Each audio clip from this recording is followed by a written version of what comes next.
Bonjour à vous, dans cette vidéo aujourd'hui je vais répondre à une question qu'on m'a beaucoup posée ces derniers temps. Comment passer d'un niveau intermédiaire à un niveau avancé ou bilingue?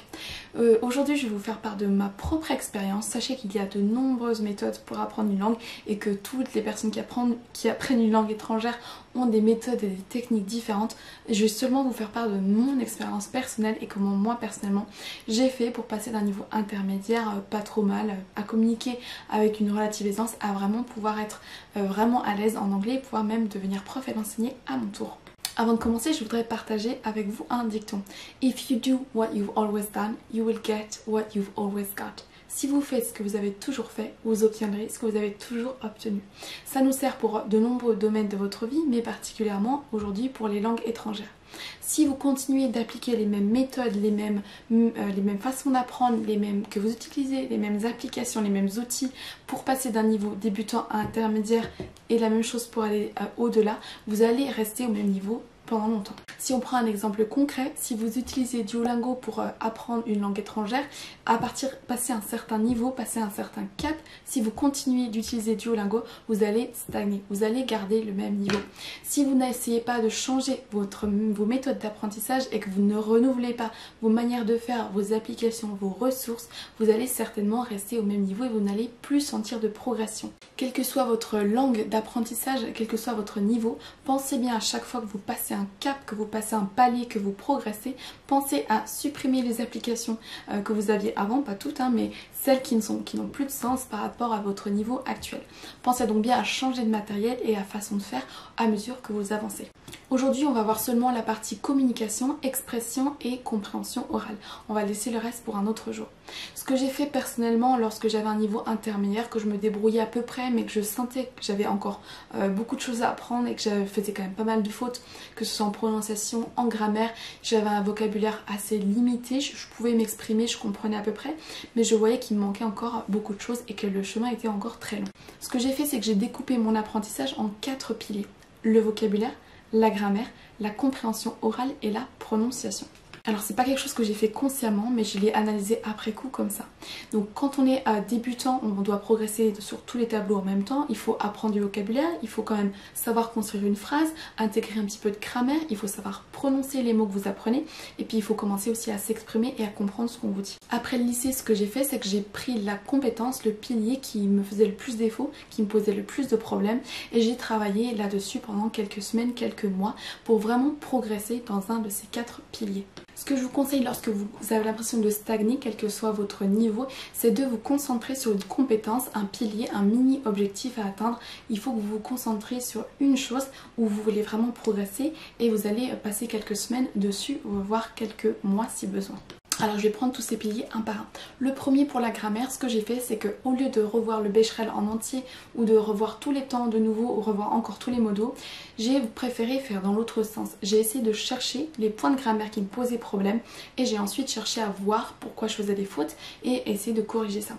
Donc je pense que c'est plus intéressant de fonctionner dans ce sens-là. Chaque fois que vous avez quelque chose qui vous pose problème, d'aller ensuite chercher la réponse plutôt que de fonctionner dans l'autre sens, de vouloir tout réviser de nouveau parce que vous allez gérer trop de grammaire. Et il y a des points de grammaire que vous comprenez, que vous maîtrisez ou qui sont devenus intuitifs, pas besoin de retourner là-dessus. Par contre, chaque fois que vous avez un doute, que vous vous posez une question, allez chercher la réponse. Vous trouverez de nombreux articles de grammaire sur mon site leaenglish.com et vous avez également la chaîne YouTube Engvid, E-N-G-V-I-D, qui a de nombreuses vidéos sur la grammaire et qui est très bien faite. Lorsque vous avez atteint un niveau intermédiaire, vous pouvez commencer à vous poser la question de quel accent vous voulez choisir. Est-ce que vous voulez plutôt un accent américain, australien, britannique? À vous de voir. Avant d'avoir atteint un niveau intermédiaire, je ne pense pas forcément que ce soit pertinent de passer trop de temps à choisir un accent et à avoir le bon accent. Tout ce qu'il vous faut jusqu'à ce niveau-là, c'est vous faire comprendre en anglais, peu importe comment vos mots sont prononcés, que ce soit un accent américain ou britannique ou autre. Suivant l'accent que vous préférez, je vous conseille ensuite de consommer énormément de matériel audio et vidéo. Ça peut être des films, des séries, des podcasts, ça peut être des chaînes YouTube avec les sous-titres si possible. À chaque fois, essayez d'avoir soit la transcription, soit les sous-titres et vous pouvez lire en même temps que vous écoutez. C'est une technique qui s'appelle le shadowing qui est utilisée par beaucoup de poly. Alors vous avez d'autres techniques qui sont utiles et qui fonctionnent pour améliorer votre prononciation, mais sachez que c'est intéressant quand vous avez un niveau intermédiaire comme le vôtre de passer du temps à améliorer votre prononciation, votre accent. Ça vous donnera confiance en vous et ça vous permettra de véhiculer plus facilement votre message, d'être mieux compris, mais ça vous permettra également de mieux comprendre votre interlocuteur.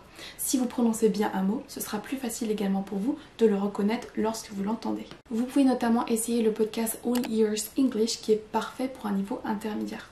Attention, quel que soit votre niveau, il faut absolument que la ressource que vous utilisez pour améliorer votre compréhension orale ne soit pas trop compliquée. Il faut qu'elle soit à +1 par rapport à votre niveau. Si vous êtes débutant et que vous regardez une série ou un film, il y a un trop gros gap entre votre connaissance de l'anglais et ce que vous entendez. Ça va être frustrant, vous allez rapidement être dégoûté parce que vous ne comprenez rien. Si vous avez un niveau intermédiaire, pensez à prendre quelque chose qui est un petit peu plus compliqué que votre niveau, mais pas non plus trop compliqué.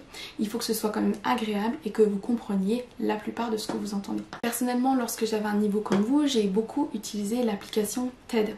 Je téléchargeais des conférences hors ligne en audio ou en vidéo et j'écoutais ça quand j'allais travailler dans le métro ou dans le tram.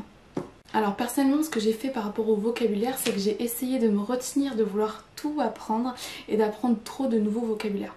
Si vous apprenez du nouveau vocabulaire, vous allez l'ajouter dans votre base de données de mots que vous connaissez mais que vous n'utilisez pas forcément. Il faut bien faire la distinction entre votre vocabulaire actif et votre vocabulaire passif.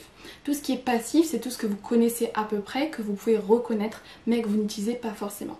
Si vous voulez être efficace et progresser rapidement, il faut que vous augmentiez votre vocabulaire actif. J'en parle un peu plus en détail dans cette vidéo si vous voulez la regarder. Ce que vous devez faire à ce stade, au niveau intermédiaire, c'est augmenter votre base de données de mots que vous connaissez, que vous utilisez. À ce stade, ce que j'ai fait, c'est oui, bien sûr, j'ai continué à apprendre des nouveaux mots, des nouvelles expressions, mais j'ai mis aussi beaucoup l'accent sur augmenter tous les mots que j'avais à ma disposition pour utiliser lorsque je m'exprimais en anglais. Au lieu de dire toujours good, interesting, important, dangerous, j'essaie de varier et d'utiliser du vocabulaire un peu plus avancé que je connaissais mais que je ne pensais pas à utiliser lorsque j'avais une conversation avec quelqu'un. And the icing on the cake, la cerise sur le gâteau, il faut absolument que vous pratiquiez.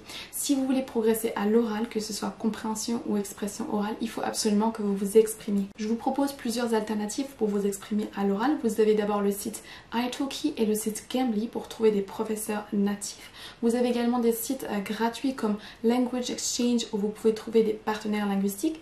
Vous avez également des applications comme Tandem, HelloTalk ou également Speaky. Et ce qu'il faut retenir, quel que soit votre niveau, c'est qu'il faut absolument parler, pratiquer, utiliser tout ce que vous apprenez. C'est une erreur qui est hyper courante, c'est de emmagasiner des informations, apprendre du vocabulaire, de la grammaire, mais de jamais l'utiliser et de le ressortir, toute cette connaissance que vous avez emmagasinée là-dedans. S'il y a seulement deux choses à retenir de cette vidéo et qu'il faut absolument changer de ressources lorsque vous voulez passer un palier dans l'apprentissage des langues en général. Et la deuxième chose est qu'il faut absolument pratiquer, parler, vous exprimer si vous voulez vraiment progresser. Ne faites pas seulement apprendre, mais essayez d'avoir également des conversations, parler, pratiquer, que ce soit en vous parlant à vous-même, en écrivant des captions, je sais pas comment on dit en français, le petit texte qui est en dessous de vos photos et de vos vidéos Instagram. Soyez créatifs, écrivez des commentaires sur YouTube, peu importe, mais essayez de pratiquer et d'utiliser tout ce que vous apprenez. That was it for me guys, see you later and have a good day.